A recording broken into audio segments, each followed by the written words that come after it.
మహిళలకు అన్యాయం జరుగుతుందని జనసేన పార్టీ ఎన్ఆర్ఐ వీర మహిళ సింధ్యా పడల అన్నారు. చిత్తూరులోని ఓ కార్యక్రమంలో ఎన్ఆర్ఐ మహిళలు పాల్గొన్నారు. దళితవాడల్లో రోడ్లు అధ్వానంగా ఉన్నాయని, సరైన మౌలిక సదుపాయాలు కల్పించడంలో ప్రభుత్వం విఫలమైందని వారు మండిపడ్డారు. మహిళలు ఆర్థికంగా అభివృద్ధి చెందాలంటే రానున్న సార్వత్రిక ఎన్నికల్లో జనసేన పార్టీని గెలిపించాలని మహిళలు ప్రజలను కోరారు.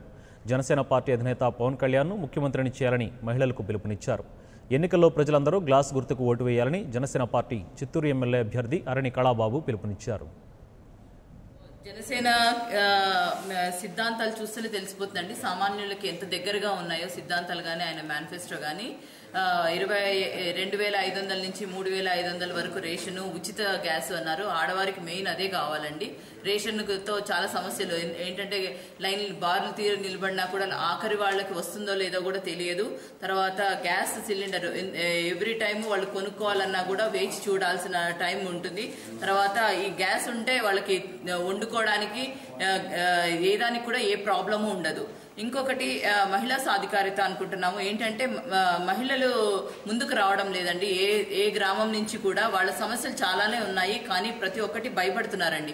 ఇతర పార్టీ వాళ్ళు ఇప్పుడున్న అధికార పక్షం ఏంటంటే వాళ్ళకి ఏ రేషన్ కార్డు తీసేస్తున్నారు, డ్వాక్రా మనీ రాదు అని చెప్పి వీటన్నిటికీ కూడా భయపడుతున్నారండి. అది కాదండి జనసేన ఎక్స్పెక్ట్ చేస్తుంది. సామాన్యులు ప్రతి ఒక్కరూ వచ్చి ప్రశ్నించి గవర్నమెంట్ ని ప్రశ్నించి అడిగే విధంగా తీసుకొస్తున్నారు. ప్రతి సామాన్యుడికి దగ్గరగా ఉండే విధంగా పవన్ కళ్యాణ్ గారు కృషి చేస్తున్నారండి. ఆ దగ్గరతనం మేము ఆల్రెడీ చూస్తున్నామండి. ప్రజల్లో చాలా మంది ముందుకు వచ్చి వారి క్వశ్చన్లని మమ్మల్ని అడిగి నిన్న నైట్ కూడా మమ్మల్ని నిమ్మనపల్లి మండలంలో మమ్మల్ని నిలదీశారండి. మమ్మల్ని అసలు మీరు చెప్పి పరిష్కారం జరిగే వరకు మమ్మల్ని వదలలేదండి. సో ఇవన్నీ చూస్తుంటే ప్రశ్నించే రోజులు దగ్గర పడ్డాయి. అధికారంలో ఉన్న వాళ్ళందరికీ కూడా గడ్డు రోజులు వచ్చినాయి అని మేము అనుకుంటున్నాము. ఇది ఒకటి మన పవన్ కళ్యాణ్ గారి వల్లనే సాధ్యం అవుతుంది అని కూడా మేము కూడా. అది అసలు లేడీస్ అంటే ఇంట్లో ఎన్నో అవసరాలు ఉంటాయి. అన్ని అవసరాలు జనసేనకి రావడం, ఆయన సిద్ధాంతాలు నచ్చి ఇలా రావడం అది హర్షించదగ్గ విషయం. ఇంకా ప్రతి ఒక్క కాన్స్టిట్యున్సీకి వాళ్ళు వెళ్ళి ప్రజల్లోకి మోటివేట్ అయ్యి ప్రతి ఒక్కరిని పార్టీ పరంగా బలోపేతం చేస్తూ ముందుకెళ్తున్నారు వాళ్ళు. ఇట్లా ప్రతి చోట మాకు నుంచి ఆహ్వానం వాళ్ళకు కలుగుతుంది. చిత్తూరులో కూడా ఇప్పుడు చోట వెళ్ళాము. సాయంత్రం ఒక ఎస్సీ కాలనీకి వెళ్ళాలనుకుంటున్నాము. స్వయంభవం లేని దానివల్ల వాళ్ళు కూడా అన్ని చోట్ల తిరగలేక ఒక 2 చోట్ల తిరుగుతున్నారు.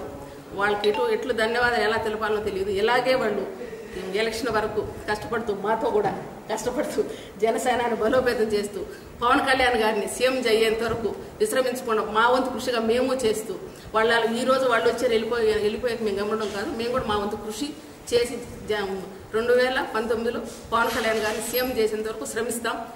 మేము వెళ్ళిన కాన్స్టిట్యున్సీలో మేము దగ్గర 9 కాన్స్టిట్యున్సీస్ వెళ్ళుంటామండి. ఇప్పటి వరకు మేము వెళ్ళిన కాన్స్టిట్యున్సీస్లో మేము ప్రధానంగా చూసింది ప్రజలకి మినిమం అంటే వాళ్ళకి బతకడానికి కావాల్సిన కనీస సౌకర్యాలు జనాలకి లేవు. కనీసం వాళ్ళకి కలుషితమైన వాతావరణం, అసలు ఎక్కడ పడితే అక్కడ చెత్త. ఒక స్ట్రీట్లో అయితే ఒక కాన్స్టిట్యున్సీలో ఒక విలేజ్లో మేము వెళ్తే అక్కడ పందులు తిరుగుతున్నాయి, మనుషులతో సమానంగా పందులు తిరుగుతున్నాయి. మురికి కాలువలు రోడ్ల మీదకి వస్తున్నాయి. అక్కడ పాపం ప్రజలు మమ్మల్ని నీళ్ళు వస్తే ఎలా అమ్మా అంటే, నీళ్లు కొంచెం వర్షం పడితే ఇళ్లలోకి ఆ నీళ్లు వచ్చేస్తాయంట. కొంచెం గుమ్మం డోర్లు తెరిస్తే పందులు లోపలికి వచ్చేస్తున్నాయంట. అంత అధ్వానం. ఇండిపెండెన్స్ వచ్చి 70 ఇయర్స్ అవుతుంటే కూడా మనం ఇంకా డ్రైనేజ్ వ్యవస్థ బాగుపరుచుకోలేదు. మేము డ్రైనేజ్ వ్యవస్థ మినిమం డ్రైనేజ్ వ్యవస్థ లేదు. ఇంకా అభివృద్ధి సంగతి ఇంకా మనము కలగనాలని చెప్పి మేము చెప్పుకోవాలి. బయట దేశాలు అభివృద్ధి చెంది చాలా ముందుకు పోతున్నాయి. మేము ఇంకా మినిమం మాకు ఇంకా ₹2 కేజీ బియ్యంలోనూ మనం ఇంకా వాళ్ళు అధికార పక్షాలు కానీ ప్రతిపక్షాలు కానీ మనకి భిక్షమేషన్ దిశగానే ఉన్నాయి, కానీ మనకి అభివృద్ధి దిశగా ఈ ప్రభుత్వాలు మాత్రం ఏమీ చేయట్లేదండి. దీన్నన్నిటినీ మన పవన్ కళ్యాణ్ గారు ఎన్నో సంవత్సరాల నుంచి తనలో తాను చాలా కుమిలిపోయి ఈ వ్యవస్థను ఎలా అయినా మార్చాలి, ప్రజలను అందరూ సామాన్యుల అందరికీ న్యాయం చేకూర్చాలి, పోరాడితేనే మనకి హక్కులు మేము సాధించగలము అన్న ముఖ్య ఉద్దేశంతో ఆయన రావడం జరిగింది.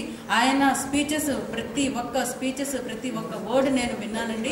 ప్రతి ఒక్క ఆయన నోట్లో నుంచి వచ్చిన ప్రతి మాట అది నిజమైన మాట, నిజాయితీ గల వ్యక్తి ఆయన. సో ఆయన సిద్ధాంతాలు, ఆయన స్పీచెస్, ఆయన మాటలు నాకు విపరీతంగా ఆకర్షించి నేను ఈరోజు ముస్లిం యువతిని అయినప్పటికీ నేను బయటకు వచ్చి ప్రజలలో అవగాహన కల్పించాలి, మన హక్కుల్ని మనం పోరాడాలి.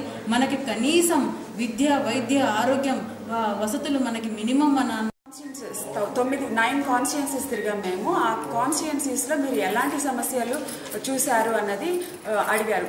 సో నాట్ జస్ట్ ఒకటి కాదండి, 70 years ఆఫ్ పరిపాలనలో కూడా మన ఇండియా ఇంకా బ్యాక్వర్డ్గా ఎందుకు ఉన్నది అనే ప్రశ్న మేము పదే ప్రతి కాన్స్టిట్యున్సీకి వెళ్ళి వేయాల్సి వచ్చిన సమస్యలు అన్ని చూసాం మేము.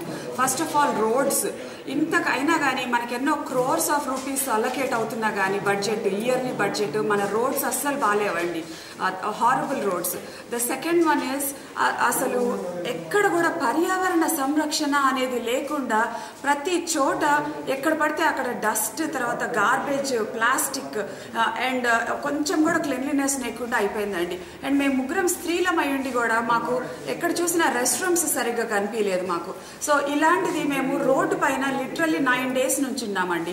కంటిన్యూస్గా రోడ్ పైనే మేము ఉండి ప్రతి డిఫరెంట్ కాన్స్టిట్యున్సీ కవర్ చేసుకుంటూ వచ్చినప్పుడు కూడా we had faced several problems like rest rooms లేవు, రోడ్స్ సరిగ్గా లేవు, తర్వాత క్లెన్లీనెస్ లేదు. ఫుడ్ కూడా మేము ఎన్నోసార్లు స్టమక్ అప్సెట్ అయ్యి మళ్ళీ కొంచెం బ్యాక్ అయిపోయి మేము మళ్ళీ వెనక్కి రావాల్సి వచ్చింది రెస్ట్ తీసుకొని హాఫ్ డే. ఫుడ్ కూడా సరిగ్గా లేకుండా అయిపోయింది.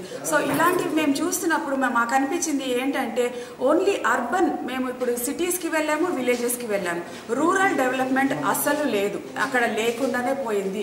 అర్బన్ సిటీస్లోనే ఇప్పుడు హైలైట్ చేస్తున్న ఎన్ఆర్ఐ వాళ్ళకి మేము చూస్తుంది అంతా ఏంటంటే సిటీ లైఫ్ స్టైల్ చూస్తున్నాము and country is well advanced అనుకుంటున్నాము. కానీ మేము యాక్చువల్ రూరల్ ప్లేసెస్కి వెళ్ళినప్పుడు మాత్రం మాకు షాకింగ్గా ఎన్నో డిఫరెంట్ ఎంత అంటే లైక్ పిల్లలు కూడా క్లెన్లీనెస్ లేని సిచ్యువేషన్స్లో ఉన్నప్పుడు స్కూల్స్ కూడా పాడుపడిపోయిన స్కూల్స్ అండి, వాటిల్లోనే అక్కడ అట్లాగే ఉన్నారు. కొంతమంది పిల్లలు అయితే కంప్లైంట్ చేశారు దట్ స్కూల్స్లోకి స్నేక్స్, పాములు వస్తున్నాయి, మాకు మంచి స్కూల్స్ ఇవ్వండి అని. అవన్నీ మా ఫేస్బుక్ దాంట్లో జనసేన వీర మహిళా గర్జన దీంట్లో లైవ్ కూడా పెట్టాము. సో మీరు ఇలాంటివి ఎన్నో చూస్తూ ఉన్నాము, ఇంకా మేము డాక్యుమెంట్ చేస్తూ ఉంటాము. అవి డాక్యుమెంట్ చేసినప్పుడు కూడా మీకు తెలుస్తూ ఉంటుంది. మీ వంతు మీరు